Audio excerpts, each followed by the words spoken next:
চট্টগ্রাম ওয়াসায় নবনির্মিত ভবনের একটি সরকারি কক্ষের তালা ভেঙে দখল করে সেখানে দলীয় অফিস চালানোর অভিযোগ উঠেছে চট্টগ্রাম ওয়াসা জাতীয়তাবাদী শ্রমিক কর্মচারী দলের বিরুদ্ধে। কক্ষটির সামনে টানানো হয়েছে তারেক রহমানের ছবিযুক্ত সাইনবোর্ড।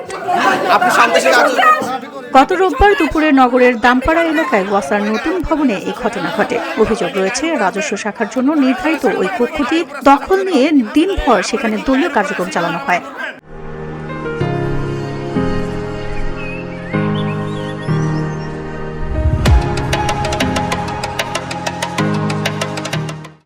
এদিকে ওয়াসার ব্যবস্থাপনা পরিচালক এমডি জানান, অফিসের কাজের জন্য নিজেদেরই কক্ষ সংকট রয়েছে, সেখানে দলীয় অফিসের জন্য বরাদ্দ দেওয়ার প্রশ্নই আসে না। বিষয়টি দেখছি, তাদের কক্ষটি ছেড়ে দিতে হবে। আমরা বলেছি আমাদের ডিভিশনের পক্ষ থেকে কোনো চাবি বা কোনো কিছু বুঝিয়ে দেওয়া হয়নি, কাউকেই দেওয়া হয়নি, এবং এটা প্রশাসন যেভাবে বরাদ্দ দেবে ওইভাবে রুমগুলো বরাদ্দ পেয়েছে। ইভেন আমি যে ডিভিশনে বর্তমানে আছি নির্মাণের 2, আমরা ওই নতুন ভবনে বরাদ্দ পাইনি, জন্য আমরা এখনো পুরনো ভবনে অফিস করছি। তার মানে আপনি দেখাননি? না, এখানে আমার তো সুযোগই নাই। আমি শুধু কনস্ট্রাকশন কাজে, নির্মাণ কাজের দায়িত্বপ্রাপ্ত।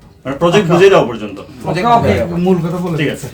এদিকে ঘটনার তীব্র নিন্দা জানিয়েছে আরেক শ্রমিক সংগঠক চট্টগ্রাম ওয়াসা জাতীয়তাবাদী শ্রমিক ইউনিয়ন। সংগঠনের সভাপতি নুরুল ইসলাম বলেন, অনুমতি ছাড়া সরকারি কক্ষ জোরপূর্বক দখল ওয়াসার ইতিহাসে নজিরবিহীন। এতে দখল ও নেতৃত্বের ভাবমূর্তি ক্ষুণ্ণ হচ্ছে। এখানে মানিক নামে একজন রয়েছে, যিনি যে এখানে যে সংগঠনটি রয়েছে যারা দখল করেছে, আর সেই সংগঠনের সিনিয়র সহসভাপতি, তেনার যে বক্তব্য নিতে গেলে তিনি আমার উপর চড়াও হয়ে আমার হাত থেকে মোবাইল টান দেয় এবং আমাকে ধাক্কা মেরে ফেলে দেওয়া হয়। তিনি যে কথাটা বলেছেন সেটা আমার মুখ দিয়ে প্রকাশ হচ্ছে না, কিন্তু তিনি অকথ্য ভাষায় আমাকে গালমন্দ করেছেন।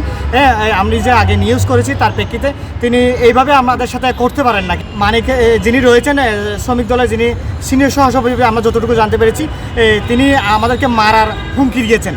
তবে অভিযোগ অস্বীকার করে শ্রমিক কর্মচারী দলের সহ সভাপতি মোহাম্মদ মহিউদ্দিন মানিক মিয়া দাবি করেন, কোনো তালা ভাঙা হয়নি। দীর্ঘদিন বরাদ্দ না পেয়ে আমরা নিজেরাই একটি কক্ষে বসেছি। সাংবাদিকদের প্রশ্নের তোপের মুখে তিনি এক পর্যায়ে সাংবাদিকদের ডিভাইসে হাত দিয়ে ভেঙে ফেলে ও বাজে অঙ্গ বিকৃতি করে প্রাণনাশের হুমকি দেন। নির্বাচনের পরপরই এমন ঘটনায় নগর জুড়ে আলোচনা সমালোচনা চলছে। প্রশাসনের পক্ষ থেকে এ বিষয়ে কি ব্যবস্থা নেওয়া হয় সেদিকেই তাকিয়ে সংশ্লিষ্ট মহল। ফিওটি বাংলা নিউজ ডেস্ক।